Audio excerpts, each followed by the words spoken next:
joining us, Justin Langlois. Yeah, just want to we'll do a quick talk. Start with kind of where you grew up and how you got in the industry. Just like quick, kind of brief background. What part of the country did you grow up in? From Baton Rouge. So I'm like one of those boomerang kids. I grew up here, went to high school here, and then I went away to college, not too far away. I went to Mississippi to Millsaps, small little school. Played soccer there, and Nice. then came back here. Had a couple of job opportunities when I came back, and actually got in the commercial rigging and hardware industry for a while, which was great because I literally, you got this degree and you're all bougie and you're fancy, and they put you in a warehouse, like working in a shop. So I was humbled pretty quick. But then I made my way inside the office and became a sales guy and helped them out with AR and AP and payroll and FedEx, all the fun stuff you do when you're like the college kid, the kid out of college. Yeah. And then how did you transition from there to real estate? My brother and I have a twin brother. I'm more like Danny DeVito. He's Arnold Schwarzenegger, big dude. He played offensive line at Louisiana Tech. We entered this business plan competition with the Baton Rouge Business Report, and we came in second place. And it got me thinking about what I was doing. I really enjoyed what I was doing. I worked with some older guys that, I didn't know if there was really any potential ownership in my future. And, you say that as a 22, 23-year-old, and that doesn't come until you're like 40, maybe even 50 years old. So I was around commercial real estate my entire life. It never really hit me that it was a profession. My dad, for 45, almost 50 years, was a commercial lender. We didn't grow up owning commercial real estate, but once I got out of school and when I got into commercial real estate, I think year one of commercial real estate, my dad and my brother and I, we bought it. So Cool. I knew about it. I just didn't know that much about it. I really didn't know it was a profession like it is today. It's broadcast all over LinkedIn and other outlets. Did y'all continue with that investing, and you guys own a bunch of properties as a family? We've got some stuff together.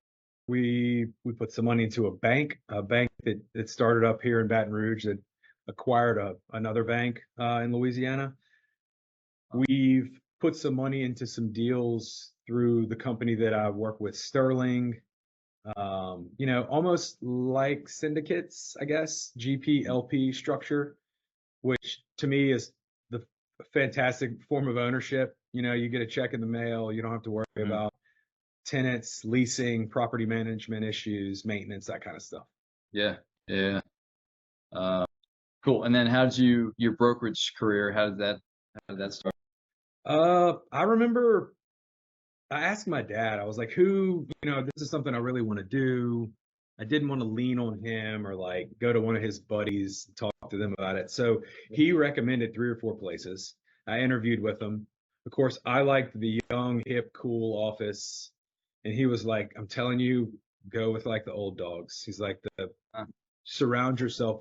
And that's what I did. So I ended up at Sealy and Falgu was the name of the firm at the time. And they primarily did industrial, vacant land, and they did some office. But over my first year or so being there, maybe 2 years of being there, they would just send a lot of retail out the door. People would come in that owned industrial buildings. They also owned some shopping centers, multi and single tenant stuff. And they were like, we really don't do that. So I just started asking, like, before you send that person out the door, give me. So it's where I got started. I was there for a handful of years. I went out with a couple partners. We opened our own shop. So I had my own shop for roughly 12 years collectively. And then my partners, Steve Lejeune and Ben Graham, we sold our company to Sterling, the company that I'm with now. I think it was about 5 years ago. Gotcha.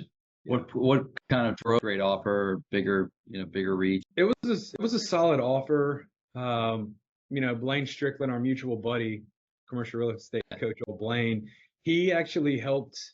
He kind of helped us negotiate like a royalty deal into our the Oh, acquisition, which was very beneficial. And I think for us, like we were with SVN, Sperry Van Ness. We had a like a looming 5-year franchise renewal that was coming up, and we had fun. We grew that place from I think 3 people to 25 people over a 4 or 5 year period initially. But we got to the point where it was like we just wanted to get back into doing deals, not really managing people, hiring, yeah, firing, paying rent, that kind of stuff. So the opportunity came along. It was unsolicited. We had a couple of groups that just kind of pinged us right around the same time, and we knew Sterling really well, great reputation. They own a lot of stuff in the market. They also have a ton of real estate advisors and asset and property managers. So it was nice. Um, Great. And then, what are I guess, what are you focused on right now, given local market dynamics, just yeah. overall market dynamics, kind of what's your focus right For a long time, it's been multi-tenant retail. Kind of early on in the infancy of my career, I did a lot of affordable housing, workforce housing. I saw the writing on the wall in that industry. A lot of those folks, those principals know each other. So you go to a conference and like one dude's trading 100 doors in, Knoxville for 200 doors in Tampa. And you could kind of now? see the brokers getting pushed out. Yeah. So multi-tenant retail, strip centers, power centers, grocery anchored shopping centers. That's mostly my bread and butter. I also do a lot by way of like multi-tenant office and then multi-tenant medical office. Okay. So So retail and office. yeah, primarily retail and office. Retail. Believe it or not, like in my market, and I think in the Gulf South, a lot of Gulf South markets, um, they kind of go hand in hand. There are a lot of similarities with respect to how we underwrite it, how you Uh, guys analyze it and help us assess value.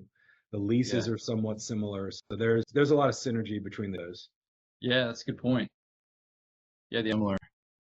Um, you've got, the MLAs usually are a little bit more kind of varied and unique for the retail properties, but yeah, you have a lot of the similarity. We like using Argus. I mean, primarily we use Argus for just office and retail, Yeah, a little bit of industrial, but it's what you're starting to see. You see it in larger markets, but you're starting to see it in these tertiary markets where these offices, some are called suburban offices, we call them garden offices.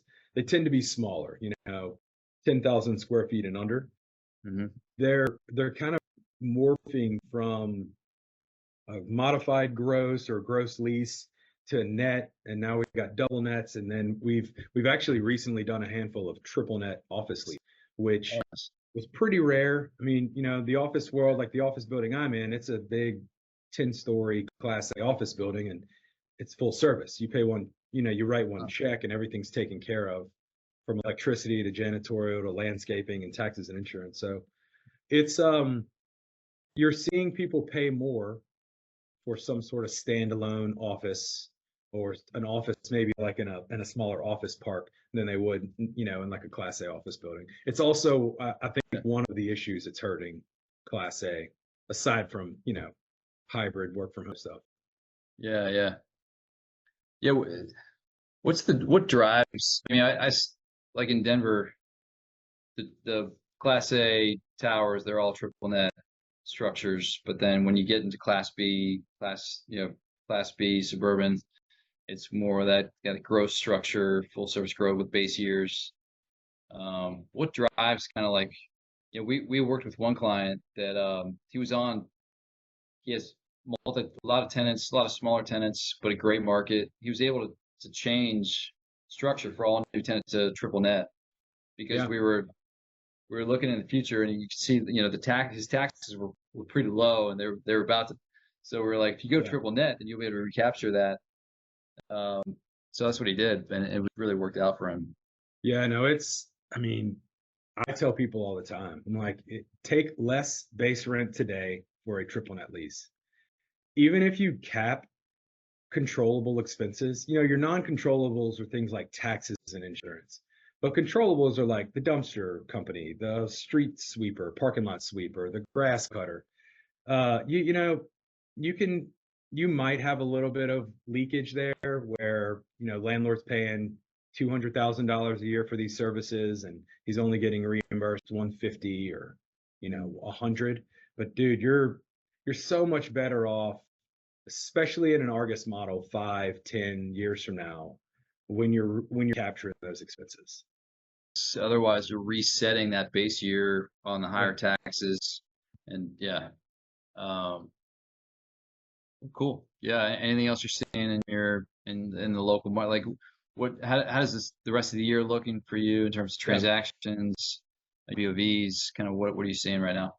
Yeah, for the last 2 years, we do a lot of work for special servicers, so lenders, mortgage brokers, a lot of regional and local banks. We've definitely seen an uptick in BOV requests from those servicers. We've also seen an uptick from family offices. This would be, maybe it's like a father and a daughter and a couple of other kids or whatever, family members that own some real estate. And some of them are just trying to improve their stock. So maybe they're trying to sell a B and go out and borrow some money and replace it with an A. Again, it kind of goes back to a comment I made to you earlier, which is there's riches and niches. And, when you specialize and you focus on, maybe it's just work for special servicers, believe it or not, there's a tremendous amount of work in that niche within commercial real estate. Multi-tenant office, single tail, whatever it might be. Like there's an abundance of business out there. I do think a lot of us right now, you look at your pipeline. I remember looking at my pipeline 2 years ago in the first quarter, and I was like, man, this year is going to be dreadful. It was the best year of my career. Last year, same thing, even better. This year, first quarter, I don't know, sluggish start, then like dominoes start to fall. So it's there for a small few, I guess, a minority of the commercial real estate community. But there's, again, I'll say it, you can make me a t-shirt, riches and niches. Like there's nothing better than telling people you're a specialist and actually specializing in it. Yeah, there's so much nuance and value you can create. Yeah, how can people get a hold of you? Best way to reach out to you? I got a personal website that I keep and a newsletter I pump out once a month with rad videos like this. So it's Justin Langlois, CRE.com. And if you spell my last name right, dude, you've hit the lottery. It's amazing. Nice. Cool. Yeah. Well, thanks for coming on. Appreciate it. Awesome, Val. Appreciate it.